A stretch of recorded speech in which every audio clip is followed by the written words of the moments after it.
क्या आपने कभी सोचा है कि मेरे इस मानवीय जीवन का क्या अस्तित्व है? मेरे लिए इस मानव जीवन जो कि ईश्वर की अनमोल देन है, उसकी क्या महत्वता है? क्या आपने कभी अपने आप को गहराई से जानने का, समझने का प्रयास किया है? मानवीय तौर पर कहा जाए तो हम इस जीवन को सिर्फ अपनी जरूरतों को पूरा करते करते व्यतीत कर देते हैं। एक मनुष्य के लिए उसकी जरूरत क्या है? रोटी, कपड़ा और मकान, यही ना? पर यह असत सत्य नहीं है। हर मनुष्य का जन्म इस धरती पर एक विशेष कारण से होता है, जिसे हम धीरे धीरे समय के साथ समझते चले जाते हैं। कई लोग अपने इस मानवीय जीवन के सत्य को समझ ही नहीं पाते, क्योंकि वे हमेशा नकारात्मक सोच ही रखते हैं। यही अंतर है नकारात्मक और सकारात्मक सोच में। जहाँ नकारात्मक सोच हमारे लिए समस्याएं पैदा करती है, वही सकारात्मक सोच हमारे लिए नए अवसर लाती है। आइए हम जीवन के इस सत्य को एक कहानी द्वारा समझने की कोशिश करते हैं। एक गाँव में एक बहुत बड़ा धनवान व्यक्ति रहता था। लोग उसे सेठ धनी राम कहते थे। उस सेठ के पास प्रचुर मात्रा में धन संपत्ति थी, जिसके कारण उसे सगे संबंधी, रिश्तेदार, भाई बहन हमेशा उसे घेरे रहते थे। सेठ भी उन सभी लोगों को काफी मदद करता था। तभी अचानक कुछ समय बाद सेठ को भयंकर रोग लग गया। इस भयंकर बीमारी का सेठ ने बहुत उपचार करवाया, लेकिन इसका इलाज नहीं हो सका। आखिरकार सेठ की मृत्यु हो गई। यमदूत उस सेठ को अपने साथ ले जाने के लिए आ गए। जैसे ही यमदूत सेठ को ले जाने लगे, तभी सेठ जाकर यमदूतों से प्रार्थना करने लगे कि मुझे थोड़ा सा समय दे दो, मैं लौटकर तुरंत आता हूँ। दूतों ने उसे अनुमति दे दी।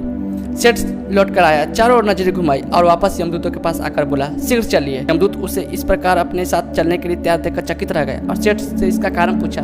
सेठ ने निराश भरे स्वर में कहा, मैंने हेरा फेरी करके अपार धन एकत्रित किया, लोगों को खूब खिलाया पिलाया और उनकी बहुत मदद की। सोचा था कि वो मेरा साथ कभी नहीं छोड़ेंगे।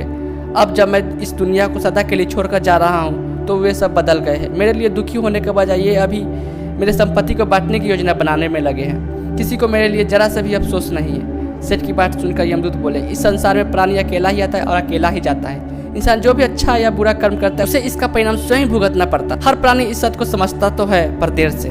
जीवन की सीख, हम इस बात को अपने जीवन में भी देख रहे हैं। लोग जीवन के सत्य को भूलकर मनुष्य द्वारा बनाए गए जाल जैसे लालच, रुपया, पैसा, बुरा आदि ताले दब गए हैं। अब जो भोजन ग्रहण करते हो पेट में 4 घंटे रहता है, जो वस्त्र पहनते हो 4 महीने रहता है, लेकिन जो आप ज्ञान हासिल करते हो आपके अंतिम सांस तक रहता है और संस्कार बनकर आपकी अगली पीढ़ी तक पहुंचता है। ज्ञान का बीज कभी व्यर्थ नहीं जाता।